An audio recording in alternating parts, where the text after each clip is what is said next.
Let's continue the calculations with 3.5, empirical formula versus molecular formula. Now, this is a little bit different from 3.3 using a periodic table. This is from using data and analysis. So number one, read through the learning objective, unit 1.3. This is what AP expects you to master by the time we're done with this topic. So number one, don't forget, read and annotate the learning objectives.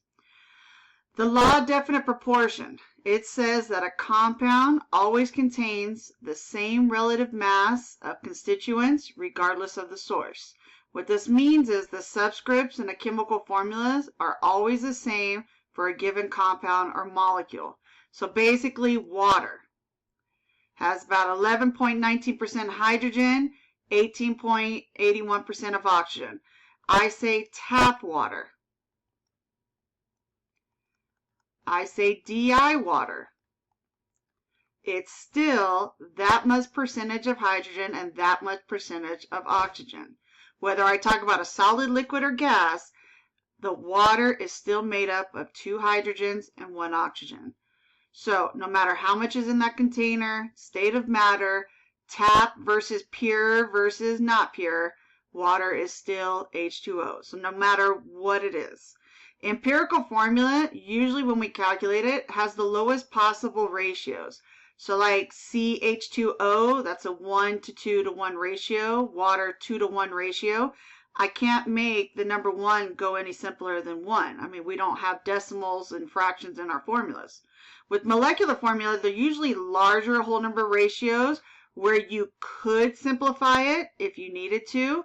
But in order to figure out molecular formula, you have to take the empirical formula and you multiply it by a factor of that empirical formula to determine the molecular formula. So like say your formula was CH2O, and that was my empirical formula. From the math I'm about ready to show you, let's just say it was multiplied by 6 by a factor, and then you get C6H12O6. This is called a molecular formula. So empirical formula, smallest ratios versus larger ratios. Now I know why did I multiply by 6 probably makes no sense to you, but let me show you with the math. Okay, so I have this calculations, and we did this calculation in honors, and so this should be a good review from you. So steps to do the empirical formula. So number 1, percent by mass. If you start with percents, you always have to check that those percents equal 100. And if it does, if you have 100% of a pie, then you have 100 grams of that pie. So 100% turns into grams. So basically the percents of 100 is that number in grams. If you're given mass, then great. Go on to step number 2. So regardless, we have to have moles in the end. So if you have percents, you need to check that it equals 100%. And if it does, then you start with those grams. And then once you have grams, we go to moles. So depending on what you're starting with, that's how you know how many steps for this calculation. Now be very careful with your sig figs. Be consistent with your sig figs. Once you get moles, you're going to divide by the smallest moles of all those elements. So whoever has the least moles, divide by the least. When you are doing this, be very careful with rounding and sig figs. If all the results in step number 3 are whole numbers, sweet, that's a nice day. But you know in chemistry, we don't always play nice. If it's not a whole number, then we need to go to step number 4. Okay, so I'm going to come back to step number 4 once we reach that scenario. So let's look at first rules 1, 2, 3. So say I have this, a 200, I'm just making sure that says 200. Let me get rid of that. Okay, yeah, 200 gram sample that contains carbon, hydrogen, and oxygen. And I know how much carbon I have, how many hydrogen, and how much oxygen. If you add up those 3 numbers, you'll get that 200. That's where that 200 grams comes. Does it mean anything in the math? No. It's just telling you that in this compound, those 3 elements add up to that 200. So step number 1, I want empirical formula. I always like to circle what I need to solve for. What is my don't know? And I have grams, which I have the grams, so let's get to moles. So very simple, not going to molar mass, but I do need the mass on the periodic table. So 94.74 grams of carbon. And I'm going to do 21, not 12, 21. And I'm going to leave myself a little bit of space, and you'll see why. And then oxygen, 84.21 grams of oxygen. Now I need to go grams to moles, so I'm going to divide each one by the mass on the periodic table, and 1 mole. Okay, so let's bust out those calculators. It looks like I'm going to need 4 sig figs, so 94.74 divide 12.01. And I'm going to get, and I don't like to round, I just like to cut the numbers here, 888. If you do round, even though the number after the 8 is a 4, you don't need to round or even think about rounding on here. For hydrogen, the periodic table says 1.008, so we're going to use the number that's listed. So 21.05 divide hydrogen, and I'm going to get, with 4 sig figs, 20.88. And with oxygen, 16.00 grams and 1 mole. And with all these grams, we are canceling. We're showing AP. We're canceling our work. 84.21 divide 16, 4 sig figs, 5.263 moles of oxygen. Now, step number 3, we're going to divide by the smallest moles. So if you look at these 3, oxygen is the smallest mole. So that's why I said I'm going to leave myself some space. I'm going to divide each one of these by the smallest moles of oxygen, which means that's going to become 1. And right here, I'm going to divide. And not only am I getting rid of the moles, I got to maintain the value. Now, when you get to this part right here, we're not too concerned with sig figs, okay? Because remember, we're trying to get to a whole number as possible. So this is when, and I'm going to put it in some notes, beware of the rounding, okay? If that value after the decimal is a 1, okay, so let's say it's 1.1, then you can round that to a 1. Or if it's like 1.9, you can round that to a 2. Anything in between there, you got to be a little bit leery of. Even you can use 1.8, you can round that to 2. Other than that, we need some assistance. But let's check out carbon. So 7.888 divide 5.263. So my calculator says 1.498, blah, blah, blah. But I see that number 4 and that 9, because remember, we don't really care about sig figs here. I actually could say that's 1.5, and you'll see where I'm going. Hydrogen, divide by those smallest moles, and I in the calculator get 3.96, but because it's at 9, I can make that into a 4. So what I have so far, because I want empirical formula, is, and you can abbreviate empirical formula, EF, capital EF. I have C 1.5, I have hydrogen 4, and I have oxygen 1. Now, you always list the elements in the order that they present the problem in. So here's where step number 3 comes in. If they don't give you a whole number, we got to go to step number 4. So if all the results in step number 3 are not whole numbers, then you have to take all the elements and you got to multiply it by what's called a least common multiple. You're basically trying to get that decimal number into a whole number. But every element gets affected. So all for one and one for all. Whatever you do for one element, you got to do it for all of them. So here's kind of like a little trick. If I have, notice right here, 1.5, after that decimal is a 0.5, my least common multiple would be a 2. So I have to show AP then I'm going to multiply everybody by 2, whether you put the 2 in the front or the back, it doesn't matter. That 2 gets distributed to everybody, because what you do for one, you got to do for all. So now C 1.5 times 2 is 3, hydrogen 4 times 2, and oxygen 1 times 2, and that's my empirical formula. So as you see right there in blue, we must have did something correct. So right here, if you have like a 0.2 or a 0.8, you could multiply by 4. I've never seen something like that on the AP test. I've seen a 2 multiplied by 3 if you had like a 0.33, because if you had a 0.33, when you take 3 times that, you're going to get 99, and then you can round that up. I have seen a 0.2, not so much a 0.8 or a 0.6 or this, so I'm not going to mess with those, but I have seen a 0.25 and a 0.33.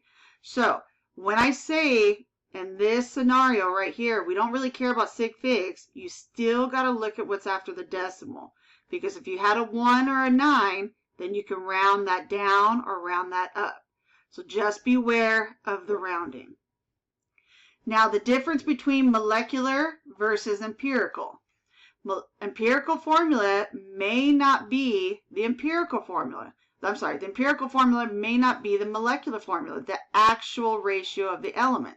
So like for example, vitamin C, its empirical formula is C3H4O6 or O3. But the molecular formula is C6H8O6. The molecular formula is the true formula. The empirical is just a simpler version of it. So when we calculate molecular formula, we still have to know empirical. So we have rules for this. It's a little bit more work, but it's not harder work. So in order to find it, we need molar mass of that molecular formula. So we like to call it the molecular mass of the EF. You're going to divide, and AP has to give you something. They got to tell you this. They got to tell you the given molar mass of that entire molecular formula. So we call it the molar mass of the molecular formula, the molecule. The result should be, and it will be, a whole number. Okay? Even if you had 1.9, that's 2, or 1.1, that's 1.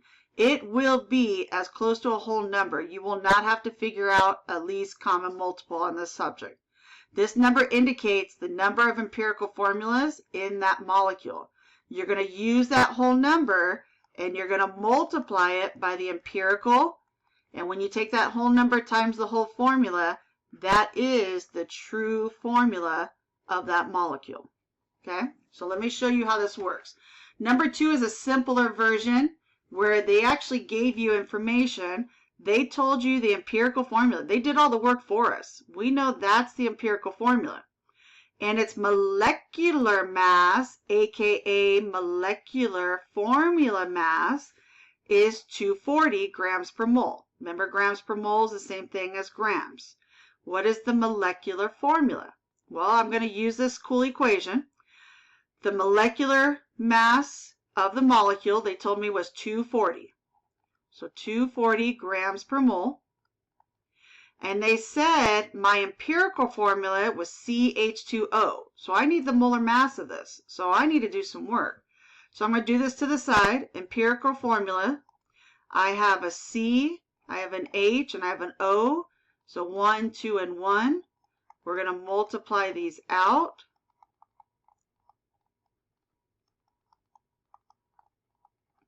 And because 2 of these are multiplied by 1, I'll need to plug that in the calculator.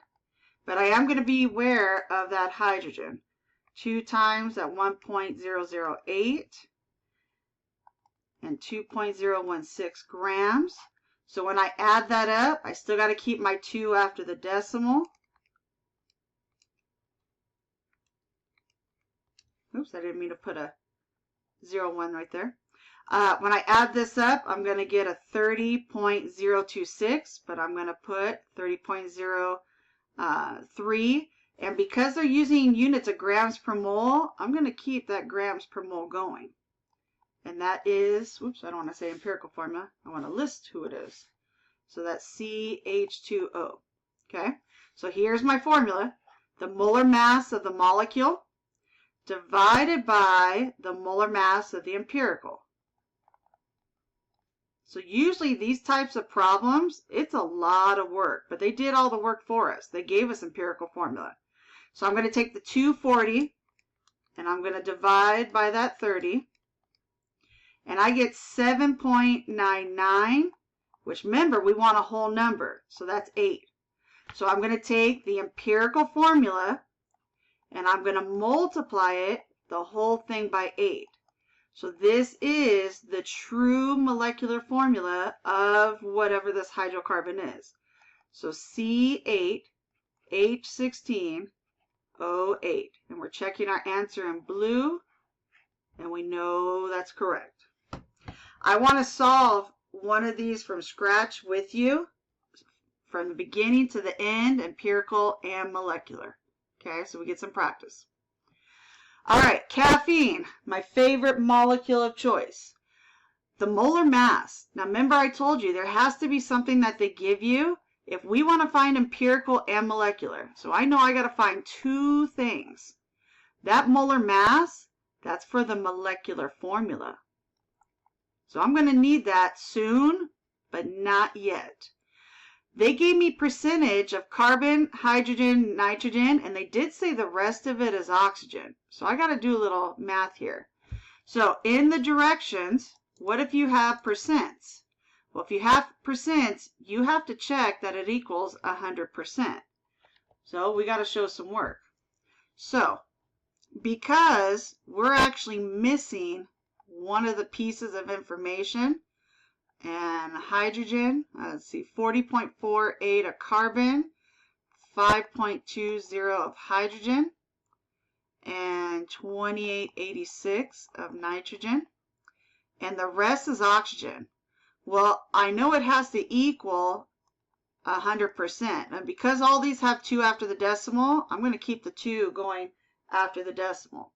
So I'm going to take that 100 and I'm going to subtract it all because I need to figure out how much of oxygen. So 100 minus each one of these. Let's subtract them in. And I'm going to get, what is this, around 16?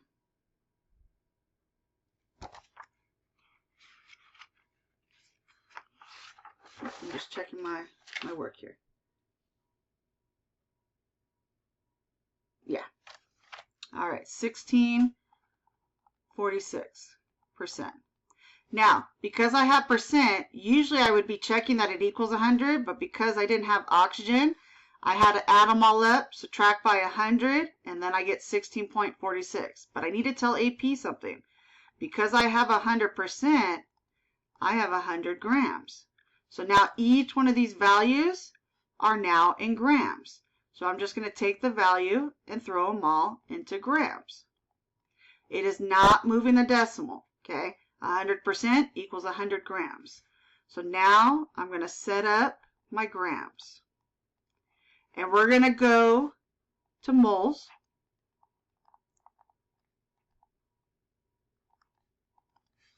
And we're going to do that for each one.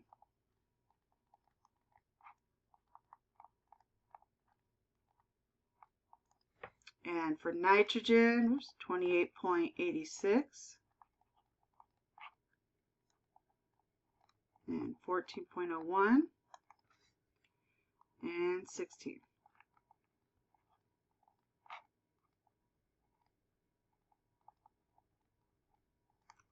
Okay, so we're going to take each one, plug it in the calculator, and it looks like we're going to keep 4 sig figs for everything except hydrogen.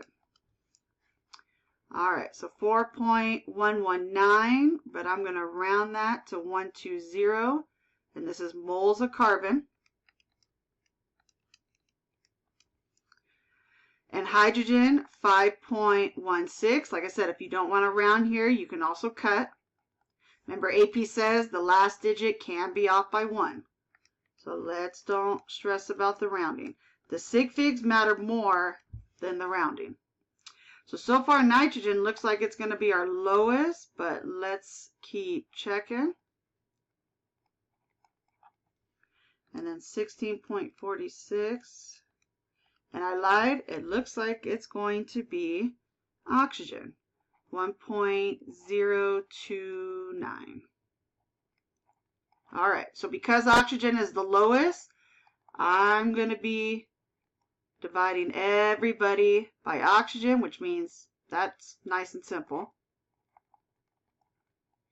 Nitrogen looks like it could give me a nice whole number, but we're going to have to plug in to see about these other ones.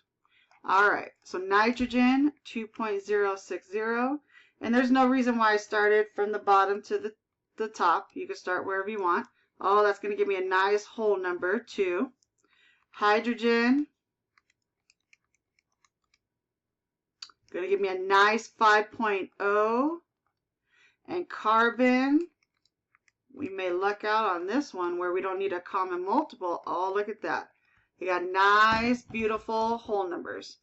So empirical formula is C4H5 into an O. All right, so that's half the battle. Now we got empirical formula, so let's get rid of all these moles. Now we need molecular. So we got to go back to this equation right here. I need the molar mass of the molecule, which they gave me. They said 194.19. Remember, that's the molecule. But I need the molar mass of the empirical. Okay, so we got some work to do. So empirical formula, molar mass. So C4 and H and nitrogen and oxygen.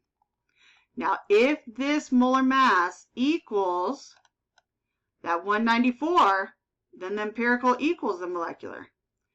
So let's multiply this out.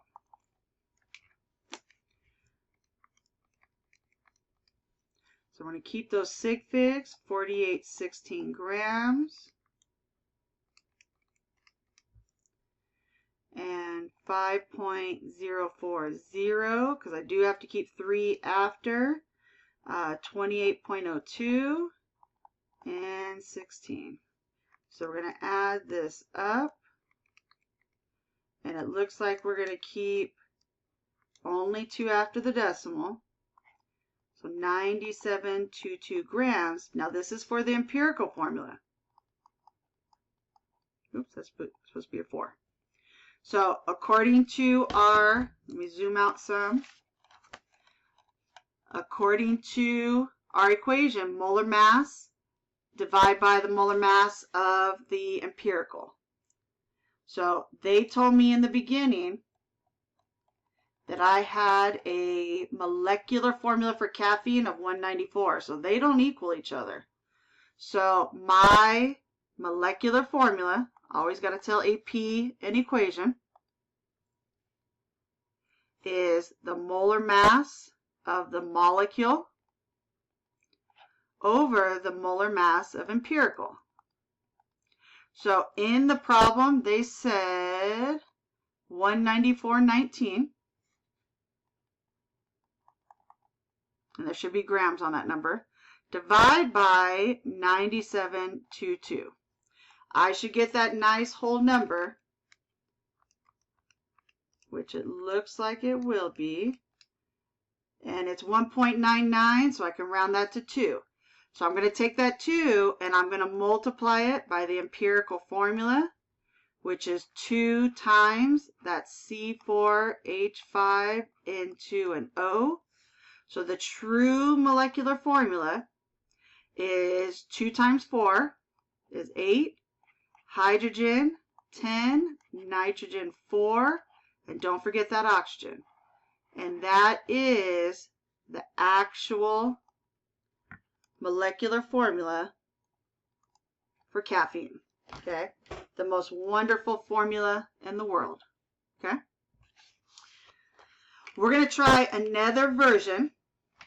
And if we do this right, that's what our answer should be. This is called dimensional analysis, where you're actually working backwards using the products to get to this formula, which is called the hydrocarbon. So let's take a minute.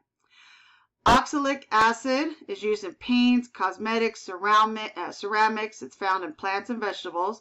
It contains only carbon, hydrogen, and oxygen. So right there, as you see, we just don't know what the subscripts are.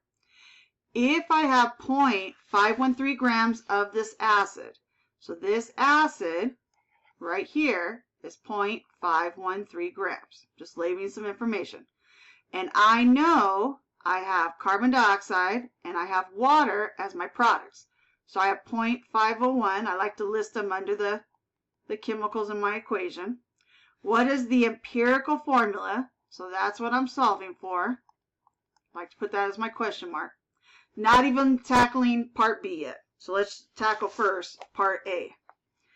So I have to start with these products. So here's where my thought process is going. That CO2, I need to get to carbon. And that H2O, I need to get to hydrogen. Okay? And once I have C and H, I'm going to take this acid, and the acid has C, H, and O, and it equals 0.513. Then I can figure out how much oxygen by subtracting, because all those three numbers should equal that 0.513. So that's where my thought process is. I know it's confusing to you because you haven't done something like this before, but let's solve it from the beginning. So we're going to take this 0.501 gram of CO2, and we need molar mass, so grams of CO2, and I know the molar mass, 40.01, 1 mole on top. I'm just trying to get rid of the grams. And then now, let's get rid of the chemical. In that CO2, remember this is called mole to mole ratio. How many carbons do you see? Well, I see 1 carbon in CO2. All right, well, that was easy. But I need grams, because remember, I got to add up all these grams, and the total mass of this acid should be 0.513. So I got to do one more step and get to that carbon.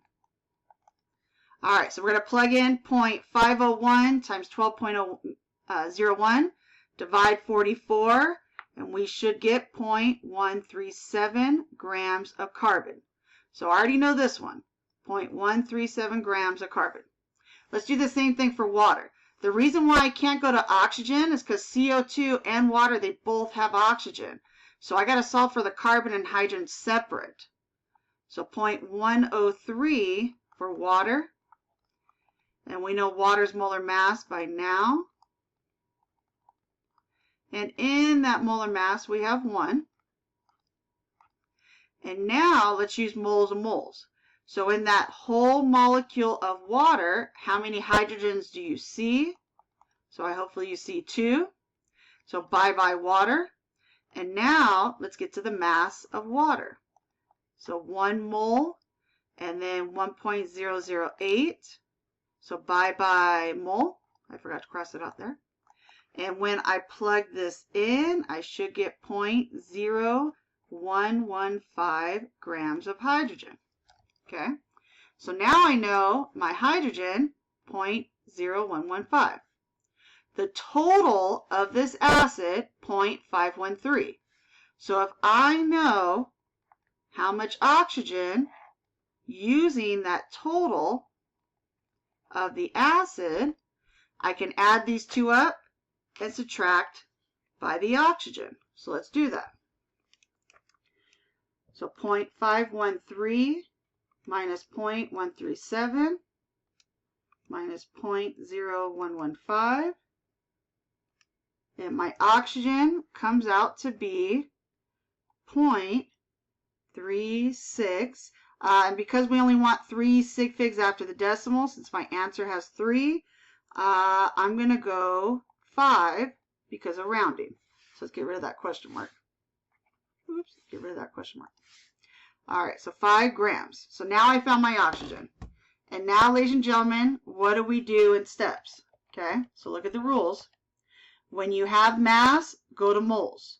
Divide by the smallest moles. Find that whole number if you can. All right, so we got the mass. Now let's go to moles. So if you have room, you can continue it over here, but I'm just out of space, so unfortunately I got to write it again. 137 grams of carbon, and then 12.01, 1 mole. And we're going to do that for the other two.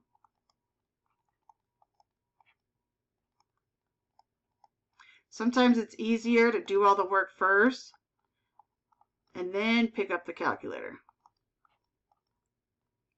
Find any time-saving strategies that you can. All right, so we're going to take each one, and it looks like 3 sig figs, so 0.0114 moles of carbon. For hydrogen, it's going to be 0.0114. Oh, that's nice. And for oxygen, 0.0228. Well, it doesn't matter on who's the smallest, since carbon and hydrogen are both the same. Oops. Too many zeros. So 114. So bye-bye, and that becomes 1. Same thing for hydrogen. I know it's tedious to write it, but we do got to show our work. And then 0.0114. And that looks like, I'm a betting person, that looks like it's going to be a whole number of 2, but let's double check. Let's don't start doing math in our head. And that's nice and pretty. So I got an empirical formula of CHO2. Remember, we don't write ones in our formulas. So that's really nice. So part A, if the molar mass of this acid, so remember, AP's always got to tell you something. If the molar mass of that acid is 90.04, what's the molecular? Okay, so that 90.04, that is the molecular formula's molar mass. So they gave it to us. So what do we need to do? We need to find the molar mass of the empirical because they gave us the molar mass of the molecule. All right, we got to do a little bit of work, not too much. Since carbon is 12.01, I don't need to show that I multiply it by 1. And hydrogen's 1.008. And oxygen, 2 times 16, you can even just do something as simple as this. Okay, so let's add it up. 12.01 plus 1.008 plus 32. With 2 sig figs, 45.02 grams, and that is CHO2. So now I'm going to tell AP my molecular formula. Always give them an equation. The molar mass of the molecular over the molar mass of the empirical. You could also put the word, instead of molecular formula, you can also put the word molecule. Either one is fine. Just don't abbreviate the word molecule. So they told us in the story that it's 90.04, so that definitely is not the same. But I want you to check out the units. 90.04, if they use grams per mole, we got to write grams per mole. Now you're thinking to yourself, but my molar mass over here says grams. All right, let's don't stress about it. Instead of grams, we'll then put grams per mole. And that just solved that headache. 5 grams per mole. Divide it, and that looks like it's going to be a whole number of 2. And it is. So I'm going to take 2 times that CHO2. And now my final answer, molecular formula, C2H2O4. And this acid, and this is the actual formula for that oxalic acid. And we're going to go back and check our answer. And that's beautiful. All right, AP, see you on the next one.